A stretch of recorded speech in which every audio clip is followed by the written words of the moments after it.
Okay, we are live. Hello, everybody. Just like on Wednesdays, I think we're going to wait around a few minutes, let people trickle in before we get started. But I'd like to welcome everybody to the 13th, technically the 13th episode of the Big Stompy podcast. I'm James Salyers. You see Todd and Ross up here, and John over there on the far side, as you might remember from earlier streams. Talking Yes. Oh, Yeah. those guys have all the ammo, so trust me, those guys they're gonna be super valuable when it gets to the meat of the game here. I had thought about animating their bottom chin, so it just kept going up and down. Oh my goodness. Sort of Monty Python style. Wow. That would have been epic. I would never see it, so You could watch the video later and go, oh my God, what did he do to my jaw?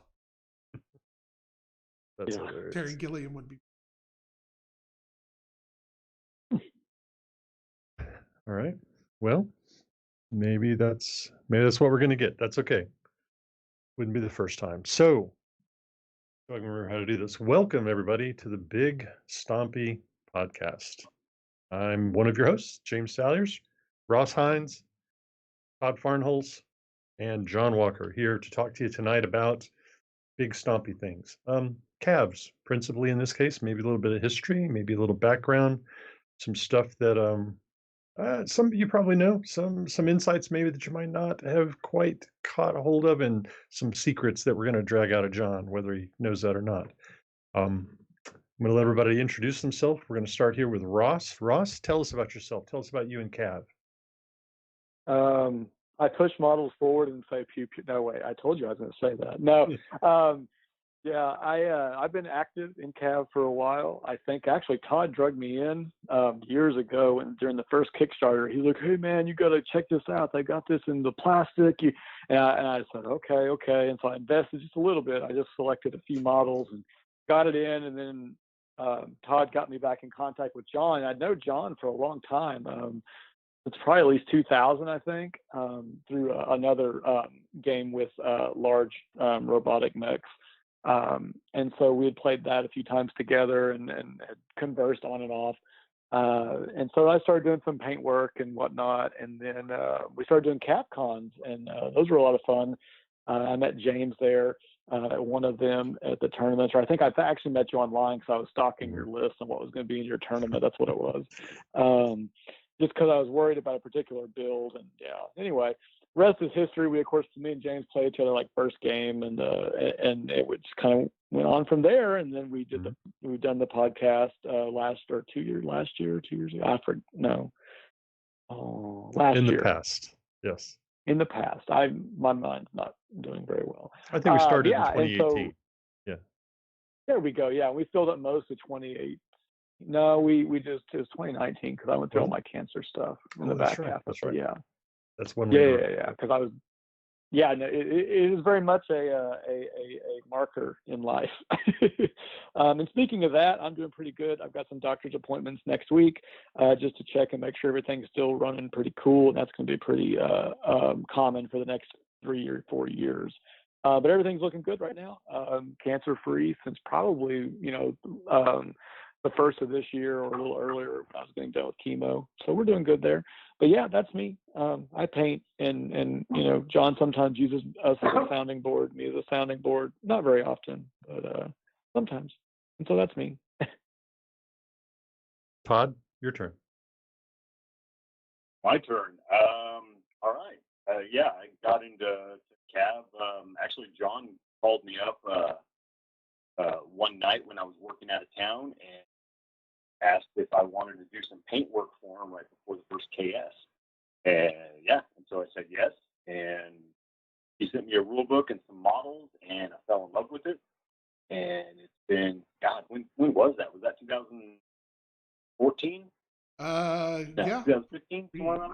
Maybe, yeah. That was getting close because I think 14 or 15. Kickstarter maybe. one was, I think, in 15, I think. Yeah, so it's been since day one when all the models went to plastic. I played a little bit of Cav back in early 2000s, the original version of it, but yeah, just got out of it, and I've known Ross for what are we going on, Ross, like 10, 12 years, something like that? Yeah, at least 2006, maybe. Sounds somewhere good. around there. Anyway. Yeah, but yeah, just been in it ever since. And it's definitely taken the position of the number one giant stompy robot game for me. Awesome. I'd never heard your background before, Todd. That was good to know.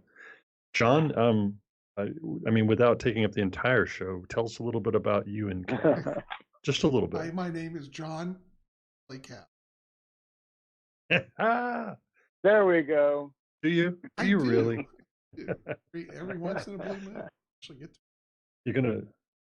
You're gonna play Saturday, right? You got a show coming up Saturday with starting at 11 a.m. and then gonna take a break at 2 and start back up around 4 o'clock. So playing a squad versus squad, just answering people's questions. I'm looking forward to it. I think most people know my story, but I helped write the original Cav back in 2000, Cav version stuff. And then I kind of, I worked for Reaper for quite a while, and had moved and was still doing work for him. But after the first Cav released, I got busy with life and things and the projects and kind of drifted away from it. And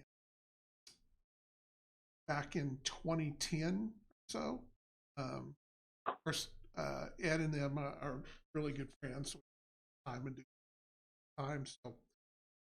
I had been working on a new mech game called Rogue Legion, and we were talking one night, and he's, know everything about Cav and worked on the first one and everything like that.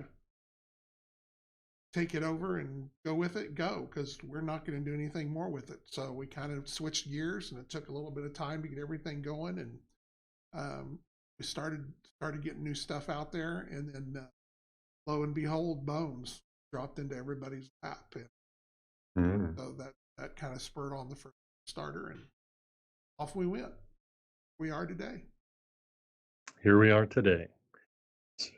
All right. So one of the reasons that we're here today is we wanted to talk about in detail some of the factions and the models associated with those factions in the Cav universe. And specifically, we're going to start out with the Adenese, the oldest, to the best of my knowledge, the oldest, most ancient of Cav factions. They're a big central part of the Cav universe. They drive a lot of things forward. They're technologically advanced. they're just amazing. There are also people, and so there are factions within the Adenese faction that had different ideas about what they wanted to accomplish, about who should be in power in Adon. And before we dive just quickly into that, I want to give kind of a sense of the time scale about how much further ahead the Adenese, are compared to some of the other factions. So the Terrans discovered the compression drive, which I believe is the way you move back and forth between jump points, unless I'm mistaken, in 2140. All right, so that's in the game, the year 2140. The Adenese Civil War started in 2045. So the Adenese were a technologically advanced multi-system culture 95 years before Terrans learned how to get outside of their own solar system. So they have a gigantic head start certainly on the Terrans, and to the other factions as well. They are John has said in the past on his Wednesday show that the Adenese are the most technologically advanced faction in the universe. But as I said, they're still filled with the same sort of greedy and power hungry people that that we're all familiar with from real history. And to that point, in 2045, civil war erupted in Adon space. There were two. So Adon has 10 nations, and I'm not going to name them all, but two of them, the Hakir, and I'm not sure about the pronunciation here, John. So if you have a specific way you want to say this, let me know. The Rakau, Racheau, something like that. So the Hakir and the Rakau nations decided that they were going to overthrow the Adenese government and take control themselves. So they started this civil war. And again, if you've listened to John for any length of time, or you've just thought this through on your own, it's like, well, I mean, we've got these giant stompy robots. Why don't people use nukes and these like grand, powerful weapons? And John has reasons for all that, and you can listen to that on John's YouTube channel. He's explained those reasons for us, but those reasons didn't apply in this civil war. So when the Adenese went to civil war with each other in 2045, they pulled out all the stops. They used nukes, they used biologicals, everything they could get their hands on in the context of this war. And this wasn't fought in like some foreign country. This is fought on their own planets. This is a terrible war. It's a devastating war. When you read the Adenese faction background in the CAV strike operations book, you'll see that John, I say John, I don't actually know who did the writing. I presume it was John, or effectively John. It says it was a devastating war, but John explained that to me one day. The Adenese almost bombed themselves back to barbarism. I mean, they almost exterminated themselves as a race in the context of this civil war. A civil war that raged for 20 years, from 2045 to 2065. In 2065, the existing powers, the nations that were not, well, let me rephrase that. It gets really complicated. So the crown princes of Hakir and Rakau were the ones that instigated this civil war, and they were defeated, and they fled the conflict and went into exile. Now, one of the questions I had was, I mean, you fought this giant war, terrible things happened. Why did you let these people escape? And John explained it to me. They weren't capable of pursuing any more war. That's how devastated the Adenese were. I mean, they came close to not existing anymore, and they were the first truly like inter system power that we know of in the CAV universe. So this was a tremendously devastating event. There's that word, devastating. That happened long before Terrans ever even had any sense of how to travel outside their own system. So the Adenese are an old race, they're a powerful race, and they're a race that almost killed themselves, but they didn't. So the crown princes of Hakir and Rakau, they fled. There's not a lot of detail in the book here when you start to do your research. We don't know exactly what they did. They fled rimward from the Adenese Empire, which is kind of in the direction of Ritter. If you take a look at the map, I know they founded the Almirithil Principality in 2078. They fled in 2065. So there were 13 years there where we don't know exactly what these rebel Adenese were doing. Presumably they were looking for a place to call home, I guess. Hopefully John will fill that out for us.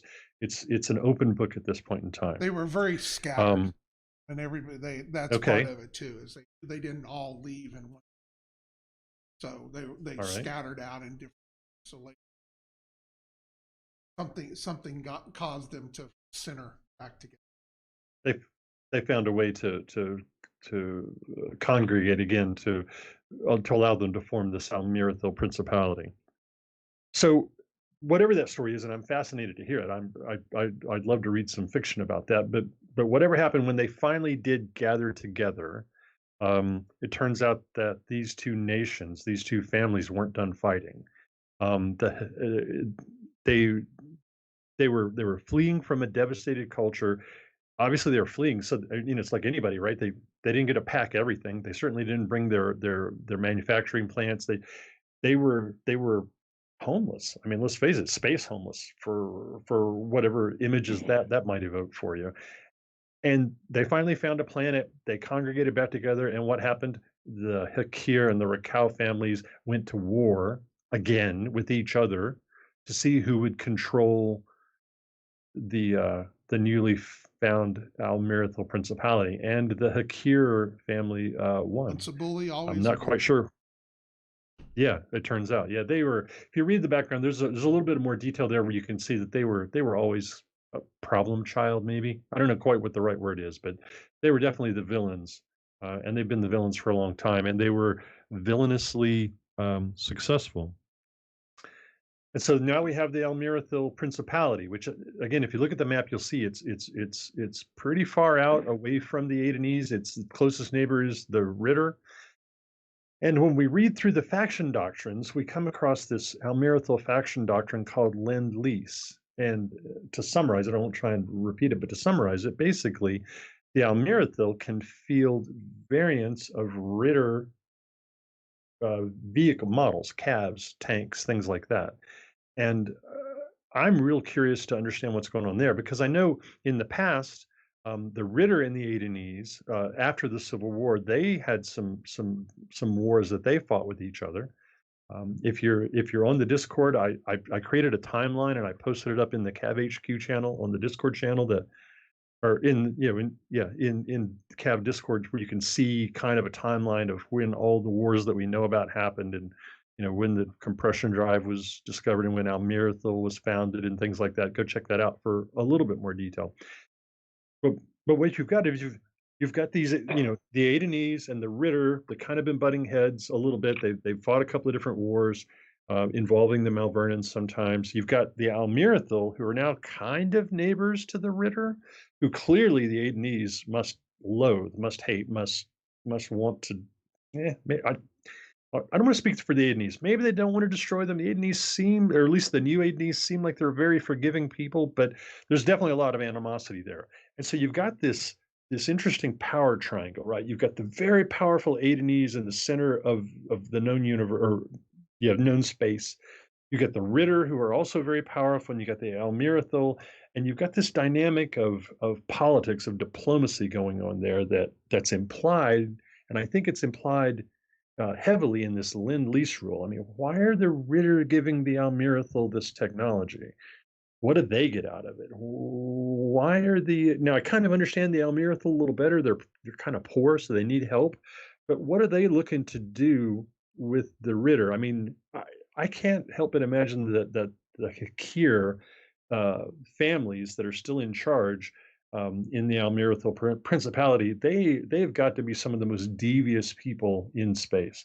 And so I can't help but think that they're trying to use the Ritter in some way against the Adenese.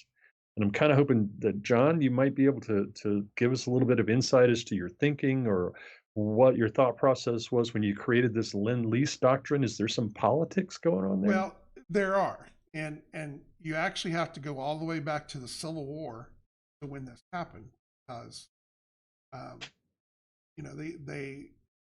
they got into their mode and things that happened and everything like that. But at some point they had contact with Ritter, and Ritter took advantage. Of course, both sides think that they're the one taking advantage of the other one, but they're using the Almirithil to seed discord and cause problems without, almost kind of like a client state, without actually being the one that did it. So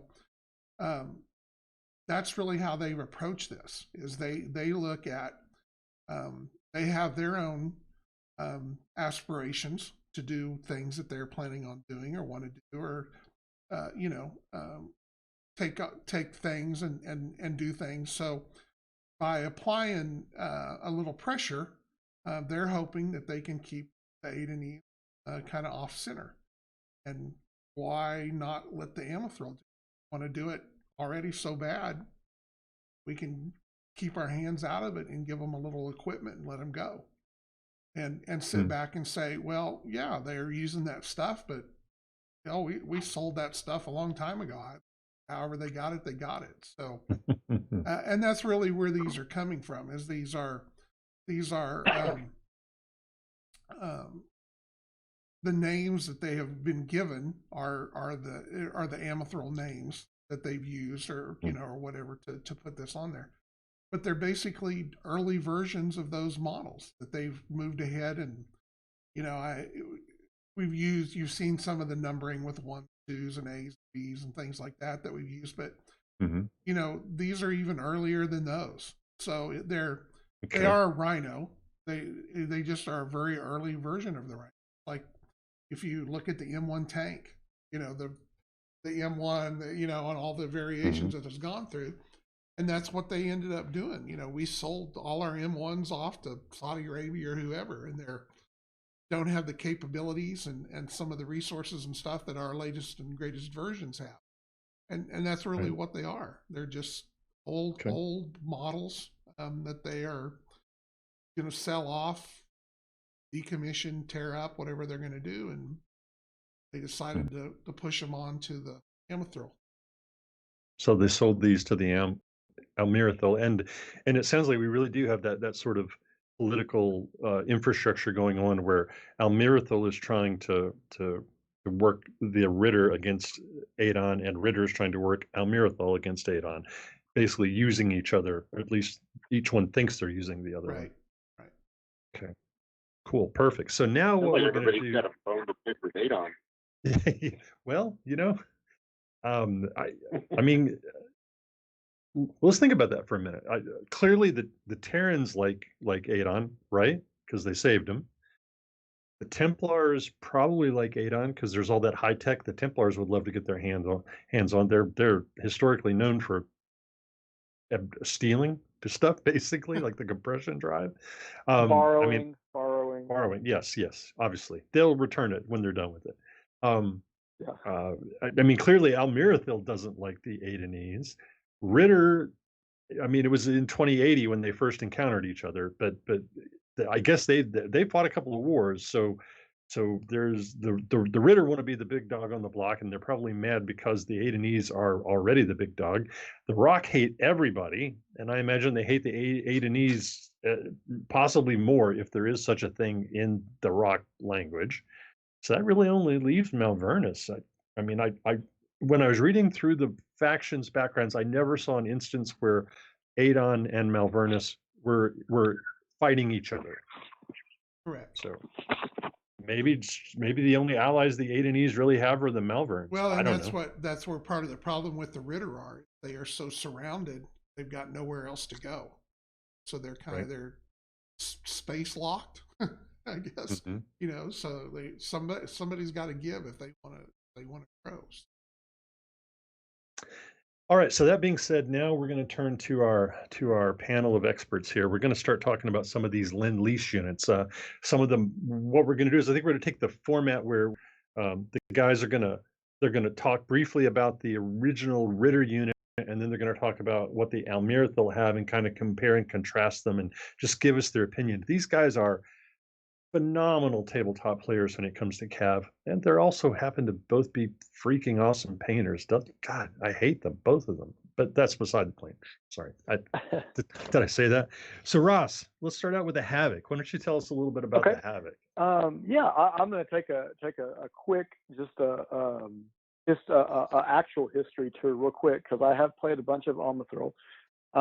Originally, the doctrine before before John created the cast-off version, you just took straight Ritter gear, and so basically you only had four Almirithil models to pick from that had physical models, and then you could grab a cataphracts was a cataphracts, a rhino was a rhino.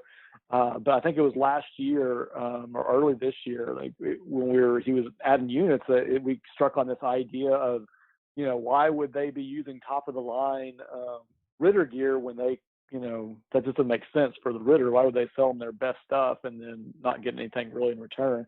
And so now we've gotten these cast off or these older models. And so starting with, what do we say, the Havoc? Yes. Yes, yeah. Okay. We're going to start with the Havoc. So we're going to go with the Havoc. Okay, well, the Havoc, it's a cataphracts. Okay, well, for those of you that don't know, cataphracts is a Ritter heavy hitter. Basically, it's got twin heavy MRACs and heavy R10s, and so does the Havoc. So those stats are the same. What changes is on the Havoc, it loses a wow, my mind just went blank. A damage. A damage track. Oh my goodness. Yeah. Yeah, damage track. It's been a long day. Yeah. So it loses the damage track. It goes from 9 to 8. The speed and armor change, it goes up 1 inch to 6, and its armor is going to drop to 7. The Cataphract is a 5.8, so it's a little tougher, a little slower. The Havoc gets a little faster and a little less armored. The SAs are also a pretty big mashup. You have what you need to survive. You've got advanced TC1, Wizzo, and an ammo bin, but that's about it for the Havoc. So it's kind of it's bare bones and basic.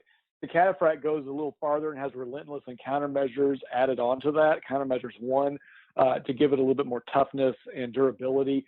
But you also see a price difference there, really. The Havoc comes in at $521, and the Cataphract is $620. Both of those are still, to me, good prices for what they do. Although the Havoc is going to, for $521, that's going to give you quite a bit of bang for your buck with those 2 heavy MRACs, and of course you've got the rockets that you can toss out in a pinch. It's going to be, to me, looking as far as building Almirithil forces, I think that's one that you're going to see a bunch of, because 521 gets you average speed, average armor, and heavy firepower that'll just drop people. When the units first came out, I played some games against myself. Me and Todd were designing lists for the CavCon that never was. And so I ran 2 or 3 of those, and they just put out some silly amount of firepower when combined with some of the other things that Almirithil can do. The Cataphract can do that as well. It's just you pay that extra 99 points, for the 2 extra SAs and the damage track, and of course the speed and armor also factor into that as well. But Ritter plays a little differently, I think, you could argue. But the Havoc is a solid unit. Is definitely one that I would consider fielding for sure. If I can interject real quick. Go ahead. Yeah, something else I noticed about the Havoc is it actually loses 2 close combat values. It does. Compared to the Cataphract. Well, it can't close combat anyway because it has minimum ranges on both its weapons. So if something gets into close combat, it's SOL. It can still defend itself. It just can't do damage. Well, right. I'm sorry, but yeah. So you don't want I don't know. Any of these designs. Good, you don't want to. I don't know. It might be decent as like a bodyguard unit, since it does have rockets. Yeah. For a dedicated fire support section or something. But I mean, I'll totally agree with you. As a just a solid unit for its price, you really can't go wrong with a pair of heavy MRACs. No, yeah, they're going to mess something up. A lot of punch. Yes. All right, I think we're going to move on to the Fang. Todd, you want to tell us about the Fang? All right, so the Fang, the Fang is the I guess prototype version you could call it of the Sabertooth. You save 115 TV using the Fang versus the Sabertooth, but for that you're gaining a movement, but you're also losing an armor point and a damage track. Let's see here. So you go down. One thing I did note was you go down 1 damage control on track 3, so its survivability is a little more compromised, and that RAV of 4 on its light MRACs dropping from 5 on the Sabertooth kind of takes it out of the, I don't know, I guess Ross and I would call it like a pocket battleship, for its size. Mm-hmm. It kind of takes it out of that pocket battleship range and makes it more of like an excellent like recon cav hunter. Those 4 RAV4 MRACs are going to eat through most recon cabs. So you just have to change the battle plans forward a little bit. The SAs don't change on either one. And something like I said, with the minus 115 TV, you could damn near fill 3 for the price of 2 Sabertooth. So you definitely get a force multiplier ability there. Yeah. That one is such a, like, I need to play with it. COVID has really put a crimp in that, because it is very worrisome. Because I played with 3 of them in the last CAV tournament that we had. I played against Todd in the last game for sure, and they're for their price, saber tooth teeth, however you want to call them.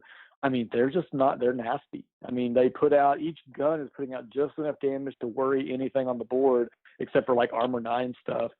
And then when you run into that, you just salvo and punch right through. And then, tack on APA, and you're doing, wow, holy cow. And, with the Fang, though, you're running with it drops a level to 4.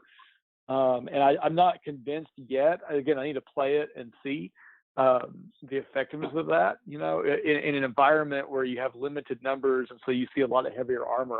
I'm not 100% sold, but I think that's one where I'd like to do some play testing and really, figure it out. Well, and it's also one of those units that kind of walks the line. As the Sabertooth, it's armor 7, so it's pretty solid as a general purpose kind of trooper. But as a Fang, it drops to armor 6, which is still, it's respectable, but in my experience, armor 6 stuff tends to go down pretty quick compared to other things. Yeah, 6-7 is kind of that break between you're hanging around in the fight and you're gone. Or at least it seems like in a lot of the play that I've done. So just to go ahead, Todd. Go ahead. I was just going to say, for 268 red value points, you really just can't go wrong with it. Yeah. It does have that. That's why I said the allure is like, okay, is this guy going to live up to the reputation of the Ritter version, or how is Almirithil going to really make it thing, I guess, and that would be, again, play testing I think is needed on this. Like, some of these on paper we can just point to and say, 2 big guns, it goes boom and stuff dies. Well, duh. But I think this one has you need a little bit more finesse, because the armor drop does kind of, it can be an issue, maybe. I don't know. Or if you have enough of them, your opponent starts chewing through them, but you have enough to own the field at the end of the battle, I guess. Well, like I'm saying, I look at its stats, and my first thought is a dedicated, 3 of them, and something else with APA, maybe a frogfoot, which we'll talk about later. I mean, that's a ridiculous recon hunting. Yeah, for sure. It would be, I could see these guys also filling out a squad. You might just, you have like some really big bad boys like a Kodiak and the hammer that we'll talk about in a second, or something else expensive that they have, where they have the Ursus or any of the Ursus variants. And you're looking up and you're like, I need something cheap. Oh, look, there's a, whatever. Let's shove him in there. I have a question. And he can still do something. Yeah. So let's say you guys are talking about grouping these up. So let's say if you've got 2 or 3 Fangs running together. So, you're given, 12 MRACs, running together and stuff like that. How do you as a player counter something like that? Just when there's, some of these models that are just loaded up for bear with extra guns so that they can salvo or multiple fire.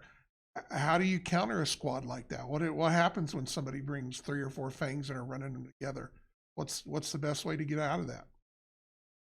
Really, all you can do is you don't have solid rocket support that can. They're pretty quick, but you could probably box them in pretty good with some indirect fire.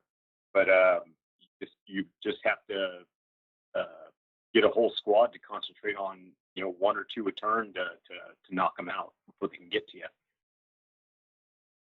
Yeah, I think in that case you have to try it, depending how you do your force. Obviously, there's a million different ways you could do that. But I think that you would hopefully have some ways of throwing the numbers in your favor, or skewing the numbers against. So when they're shooting at you, they're a little low. If I can force each one of those guys to salvo, I'll feel like I've probably won that battle. Yeah, they're going to be getting a one punch in, but with all of their guns focused together, that means they've only got 3 or 4 shots that can do a max of 3 damage each, which and normally they're probably only going to do like 1, maybe 2, depending on the armor that I'm bringing.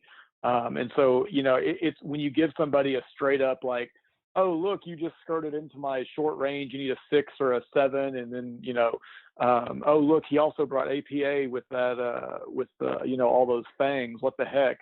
Now he's needing, 4s. So now his little piddly 4 damage suddenly is punching way above its weight. Well, yeah, you're in trouble then. But, using cover, using smoke, using ECM to try and shut down, added benefits that make them punch harder. I think these are all things that you kind of have to consider as you go in, because you will run into lists like that where somebody goes, ha, ha, ha, I'm going to bring, 3 fangs and a frog foot, and let's rock and roll. And there might be some little hounds running around with APA 2 as well in another section that can help out.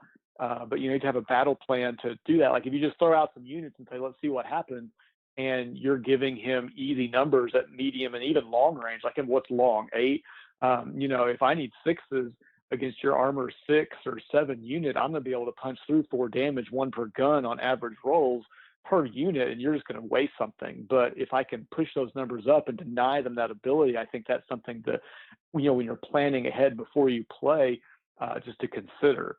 Maybe, I don't know. So who wins the fight? 3 fangs or an emperor? Ooh, I'm going to have to go with 3 fangs on that one, actually. Just because the emperor is only going to be able to maybe, dogleg 1 a turn if it's lucky, if it's got really solid rolls.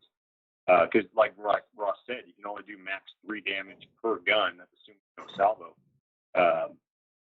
So I mean, yeah, you're gonna, if you get a good solid hit on a fang, you might knock it out in 1 turn, but maybe not.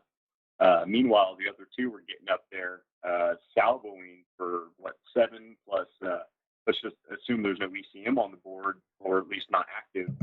You got your ATC 1 and Wizzo, so you're pushing 9s. That's the armor value of the Emperor right there. So you can do at least a point of damage per fang if you're rolling decent. Yeah, I mean, I think I could go with that. The Emperor, Cav is not like other robot games where you have your one big hero unit that takes on all comers and stands there gloriously for 6 turns of combat.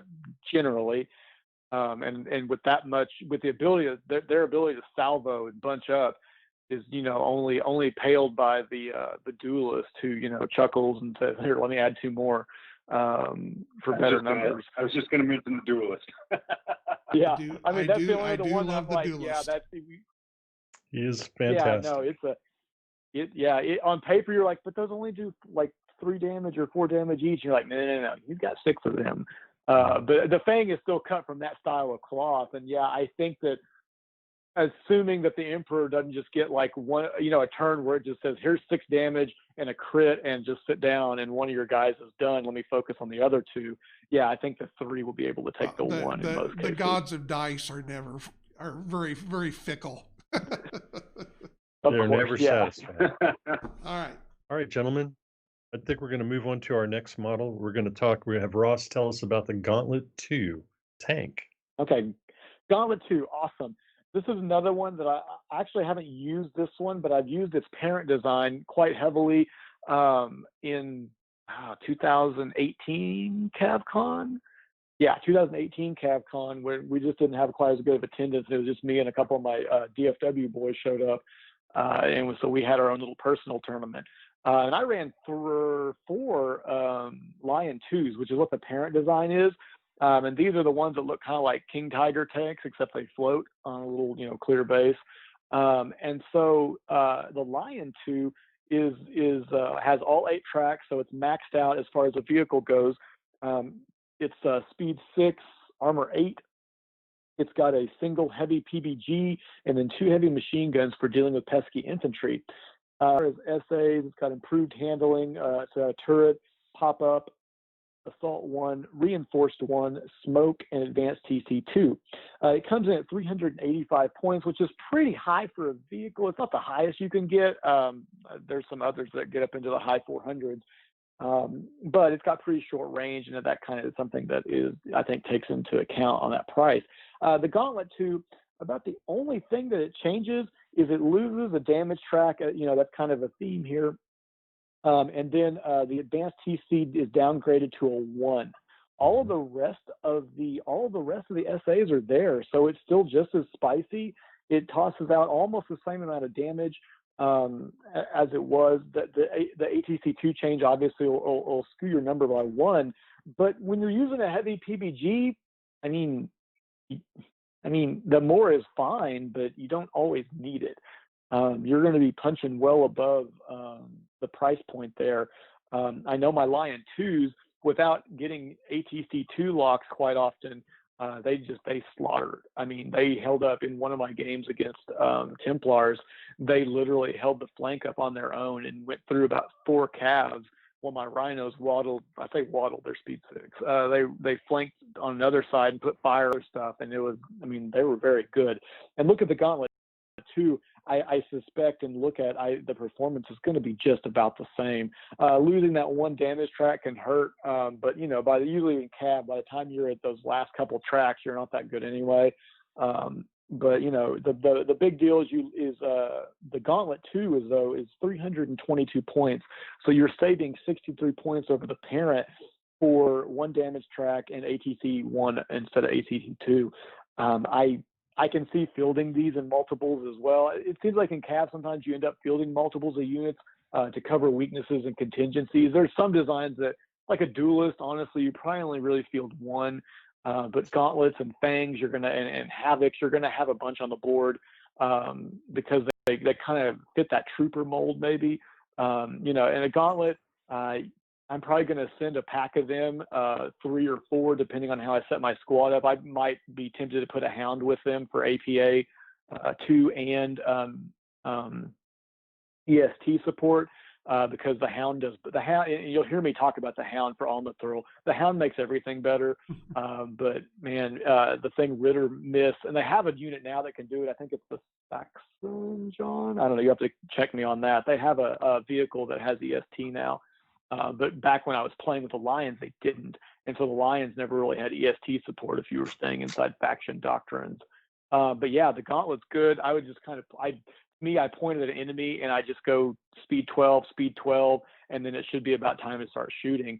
Maybe in there I might burn a command point to pop smoke on one of them to provide some cover from tag, or just to add a little bit of, make it a little more difficult to hit. Yeah. So yeah, it's a unit that I definitely would field. And I think it's always cool to run tanks in multi. I love running a tank squad with 3 or 4. Yes, absolutely. The same thing. It just looks lots of tanks. It just looks cool.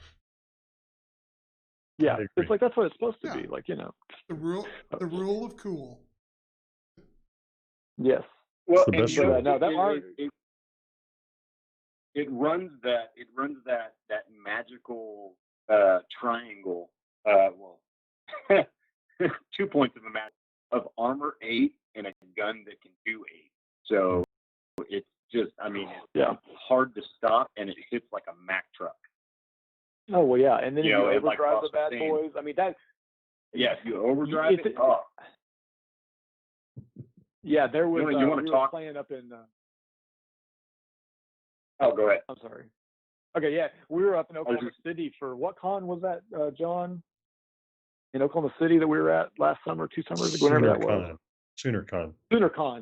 Yeah. And so we were playing one of the guys there, and so me and I'd come up with 2 of my DFW buddies, Chandler, Scott, and his son. They drove me up there, and so we were playing a late night game with a couple guys. One was one of the local guys, and there was 2 newer players. They just saw the game, wanted to jump in. So we were playing Rock versus Terrans, and the Oklahoma City guy was like, dude. And so like my guys are shooting at like 24 inches max range, and they're like 9s, and we did all the numbers. Oh, we need 7, and they're just like overdrive. And I'm like, what are you doing? You're going to burn out. That's numbers are too high. And we looked at him and we're like, we got to kill stuff. But it's such a high number. Like, oh well, and we rolled the dice and got lucky. But it's something to where your units are going to die, and so you make the best use of them you can. I mean, I think 8+ is probably where I start. Yeah, I may not overdrive that, but 7 and below, I'm like 100%. Like, oh well, let's see what happens. Todd? Yeah, no, it's just a fantastic unit. It really is. Lion's great. Saving 63 threat value. If I'm going to fill 3 of them with, maybe like Ross said, with the Hound, that's a really, really cheap attack section that's going to hit really, really hard, and still save you a good amount of TV that maybe you need to put into solid fire support or something. It's definitely a great unit that doesn't sacrifice a lot for a pretty significant bump in threat value. And you have to take care of it, because if it gets into your wheelhouse, if you're the opponent, and those 3, just say those 3 tanks get inside your wheelhouse, and that Hound's sitting at 30 inches, you're in trouble, because they don't just go away real fast. They've reinforced 1 is going to help them stick around, and armor 8 is going to help them stick around while they're taking pot shots at you. But the only thing you can cross your fingers on is hope that they burn out and have to sit out a turn, not doing anything, because if they don't, they have pop-up so they can utilize. They can. Yeah. Well, let's just hide behind this thing, pop up, shoot you, and pop back down. There's not much you can do about it. Well, and that's difficult to or handle. Pop smoke. Why not? And that's one of the things you do have to watch out when you're running these vehicles like that, because really for them to be effective, they generally have to stay pretty close to each other so that they're kind of keeping the same ranges and the same tunnel of fire and everything to be as effective as they are. So you have to really watch out for. That's where indirect fire can really get you in trouble. You get somebody out there with some big AOEs, and they're dropping some rocket 15s, rocket 20s in there and getting rolls against every tank you got. That can get ugly quick. Yeah. Yes, that can definitely be a problem. Definitely. AOEs, you got to watch out for them. You got to be careful. You got to play smart. Mr. Master Guns, let's talk about the Frogfoot, if you could. Frogfoot. All right. So Frogfoot is that's the pre-version of the classic Ritter Cougar. We're looking at the original Cougar was a Move 11 Armor 4, and just kind of what's that? Oh, I'm sorry, I thought you said something. Move 11 Armor 4, tons of electronics in it, and the Frogfoot really doesn't sacrifice any of that for a 60 threat value saving.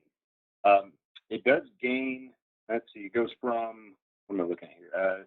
215 TV for the Cougar down to 155 for the Frogfoot, so it is ridiculously cheap for what it can do. Its armor does go down to 3. That's a little worrisome. Armor 3 units, I mean, you're even going to have real light recon units that are going to be able to threaten it. But that being said, its move is 12, so you can just zip that thing across the board like you want. It does lose a damage track, goes down to 4, but it can maintain double time for longer, because with the Cougar, as soon as you take a point of damage, you lose double time, and that's a +2. Whereas the Frogfoot, you can take a point of damage and it still moves for 11, so you can keep it zipping around, popping that active phase array or ECM, or supporting your units with EST. Plus, it still maintains reinforced 1. So, I mean, yeah, it's armor 3, but that reinforced does give it a little more survivability. Offensive-wise, the medium laser bolt guns drop down to light laser bolt guns. It's only a 1 rab difference.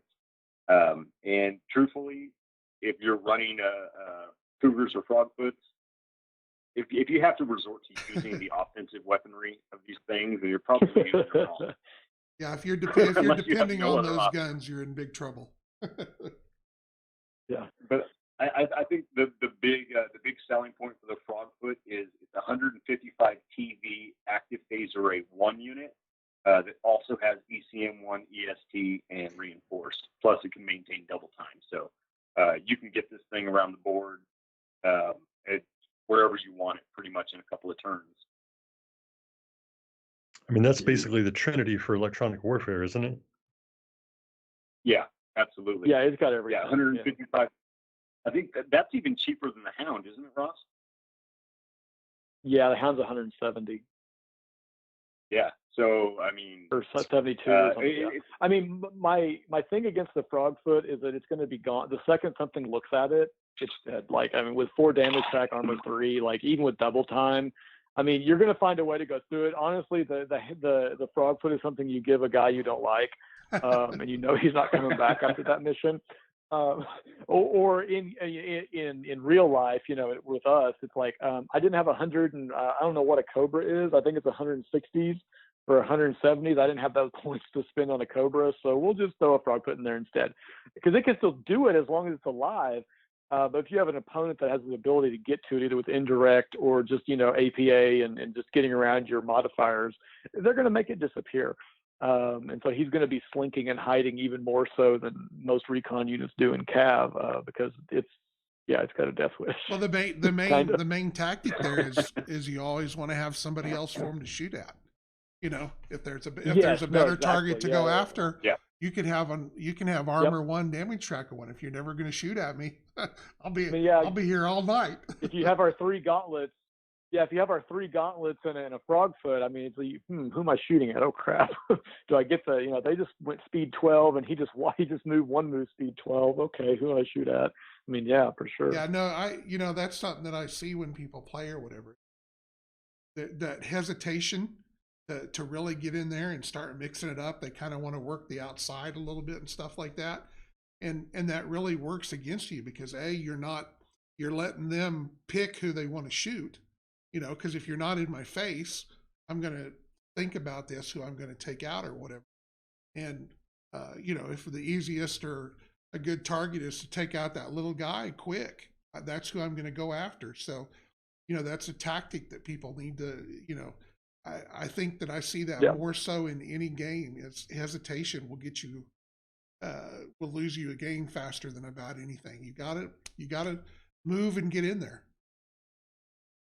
I think it should be mentioned that for any listeners that maybe haven't played a lot or maybe you're just getting into it, Cav is not about making sure your whole force survives the battle. It's about knowing what to sacrifice when this stuff is going to die. Resource management. Yes.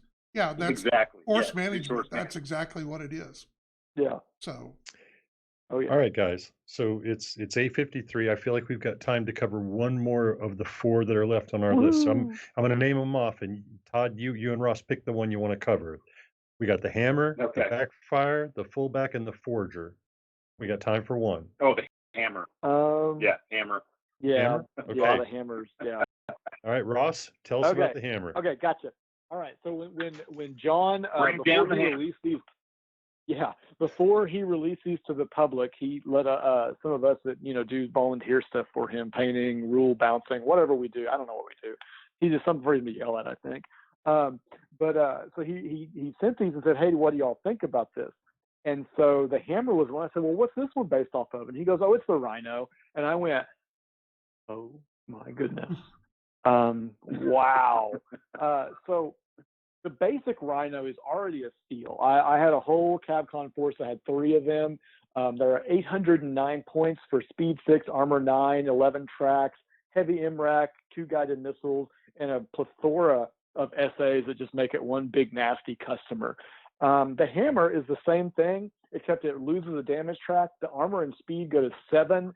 And then the essays are almost, in fact, they are exactly the same. They are identical, yes. They are identical. So you get the same fun essays and you lose some of that. Now, the gain is for 111 threat value less, or 698 threat value, you have the hammer. It's a little pricey for like a trooper, but it's a trooper. And just like the Havoc, which is bringing the big guns, This guy's bringing the big guns as well, but it's a little faster, same armor, 2 extra tracks over the Havoc, and it's all direct fire. So you're going to be able to mash, as long as you get a target lock or somebody's EST, whatever, you're able to drop 4 shots onto something at a significant range. The difference is it's not going to be as durable or survivable as a Rhino, but you're saving 111 points. And combined with some of this other, slightly cheaper, quote unquote, off stuff, it's very much a centerpiece to this. I think when me and Todd were talking about it once, or maybe John was in that conversation, John was like, this is like a merc, this is like a commander's ride right here. A mercenary guy, that can't afford the good stuff. A hammer's going to be his go-to. Its combination of stuff is just really nice.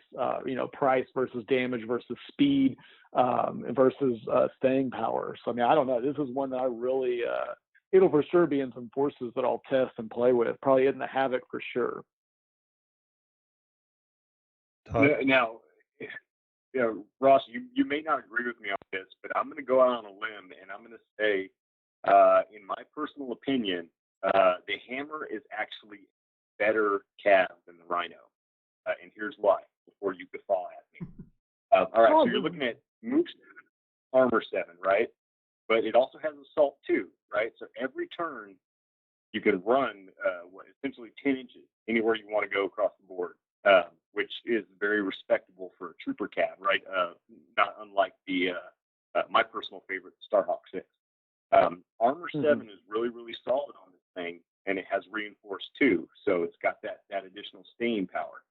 But with that Assault 2, so you're moving 10 a turn, which is letting you cross most boards in 2 to 3 turns, and definitely get into range to shoot something in maybe 1, maybe 2 turns.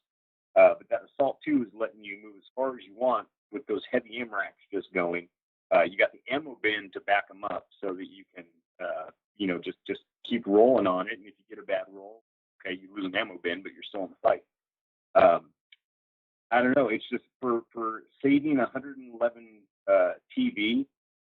I just have to say, because like you said, the Rhino, it's pretty expensive for what it is. It's pretty slow. The Armor 9 is nice, and the extra damage track is nice. But like you said, if you're fielding 3 Rhinos, you're saving 333 threat value right there. That's sure. Hell, that's damn near a gauntlet. That is a gauntlet. But see, I can promise you, in that 2018 CavCon tournament, I played probably 15 games with 3 Rhinos and some APA cover, and they just deleted units off the board every turn. And they didn't have to go, race across the board to get closer. They literally just kind of waddled, and did their thing. But the one difference, and this is, I think they actually are more like 2 different units, because the Rhinos Speed 6 is only 1 inch slower than Speed 7. It's not a huge deal, but the armor value is. And I saw those Rhinos, and granted, I was playing the same opponents over and over again, but they were playing different lists, different variations, and the armor, their firepower just bounced off the Rhinos. Whereas Armor 7 is respectable, I agree, but if they tried to play the same way, I don't think they would have been as successful. Whereas I think that the hammer is a different unit in the respect that it's more of, it is a movement, like you're saying, get your 10 inches, let's go, zoom, zoom, zoom, or whatever, and get moving. Versus, the Rhino, I think they just play a different game. They have the same weapons and same SAs, but they play a little bit differently because of their speed and armor. And that's where the problem's going to come, is the Rhino can go nose to nose with the Emperors and the ogres and everything like that. Whereas this guy, the hammer, can go down there and take out guys and stuff like that. But if he tries to go head to head with the Emperor or something like that, the hammer's going to be eliminated. Right. It's I don't know. Pocket Maybe I'm Battleship or heavy cruiser or something like that.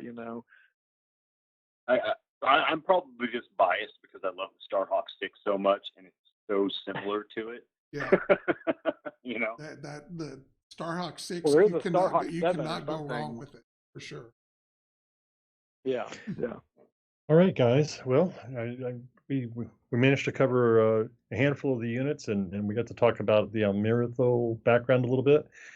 I've enjoyed the crap out of it. I think I got educated. I learned a lot. John, is there anything that you can share with us about the Almirithil coming up? Some of their history, their politics, their future. What's going on with them right before we I go? think the best part is they're going to be one of the funnest factions going forward, because a lot of their stuff, the other guys have kind of got rooted in with earlier stuff that was already done. So everybody's kind of read a lot of their story. So I think that everybody should get ready for a good ride. There's a lot of stuff that's going to be happening with them. The game is going to be centered on for a while. So if you're looking for something new to try the Almirithil. They're fun to play. Awesome. All right. I will say this, John. I do entirely plan on, with these new units, building an Almirithil army. Okay. Awesome. Bunch of bandwagon fans. That's what you go with. Sorry. They'll look great, whatever you do with them, I'm certain. Oh yeah. All right, so we're going to wrap it up here. We're going to remind you of the broadcast schedule for Talon Games Twitch channel here. So Saturday morning, we got John. He's going to get on. He's going to demo the game. He's going to show you how the mechanics work. He's going to take your questions. He's going to walk you through the game. You're going to have a good time with that. He's going to take a break in the middle of the day on Saturday. 2 p.m. Central Standard Time. Chris Lewis is going to come on and do some sculpting on the new Ryoshi, which I think we're going to see hopefully sometime soon. John will come back on after that, do some more demo gaming for us. Again, field your questions. Feel free to get on and bug him. Monday, you got Hobby Time with me, Mad Dog Mondays. Come and join us there. And then Wednesday, next week, me and John getting on talking about whatever the latest, greatest developments are in John's fevered brain. And Terrain Tuesday. Don't forget Terrain Tuesday. Oh yeah, Terrain Tuesday. And they're all 8 o'clock. Monday, Tuesday. We're all on 8 o'clock during the week, so everybody can get to that. During the week, yes. All right, Hey, Ross. Go ahead, Todd. Oh, I was just going to say, John, did you have any updates, or maybe you mentioned this in one of the other ones, but regarding Dualcast? It's coming in 2021. So okay. Okay. I'm cleaning the tank right now. Yeah, the death sorry, spot. the name escapes me at the moment. Yeah, no, the death will spot. will be coming soon. Stay tuned. January is going to be a fun month. All right. Awesome. All right, well, that's all for us here tonight. Thanks for joining us. Look for this to get posted up on YouTube sometime in the near future, and I appreciate everybody coming in. Ross and Todd, I hope to have you guys back next month. We can talk about some more units. And we're planning on the third Thursday of every month. So whatever that works out, we'll come up with. That's when you want to be looking for Big Stompy Podcast. Big Stompy Podcast. All right. Woo-hoo. Sign us off, John. All right. Great to be back. Guys, thanks for joining us tonight. Thanks for you guys being here. We appreciate it. Love to always talk Cavs. So hopefully I will see everybody Saturday morning. Maybe or maybe not drinking margaritas as I play. So we'll see how that works out. All right. Take care. That'll everybody. make it better. All right. Good night, guys. All right. Take care. Good night.